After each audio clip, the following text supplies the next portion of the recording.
Hi there, I'm Dr. Curran, once again, Assistant Professor of Business at the University of Maine at Fort Kent.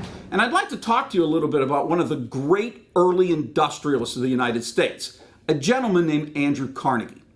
Andrew Carnegie grew up in Pittsburgh, Pennsylvania. He was born in Scotland, moved to Pittsburgh, and as a very young man was forced to quit school when he was like 12 years old to support his family. But Carnegie was ambitious. And Carnegie met a man named Tom Scott, who worked for the Pennsylvania Railroad. And he quickly became Tom Scott's right-hand man.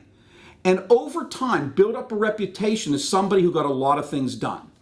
Eventually, Carnegie finds a steel company, which he called Carnegie Steel.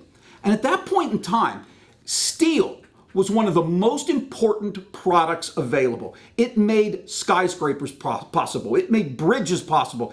It made the modern American city possible. And Carnegie was on the ground floor of creating that. The steel company he created amassed him a massive personal fortune. Eventually, Andrew Carnegie tired of some of the many things that he had to do to run the business. And he adopted a philosophy later in life, and this was true of many of the early great capitalists, called the gospel of wealth. And Carnegie eventually decided to sell his entire steel mill for what at that time gave him the largest private fortune in the history of mankind. He had over $400 billion in today's money to spend. And Carnegie thought he would give it all away. He founded universities. He founded Carnegie Hall. He created libraries, museums all over the country.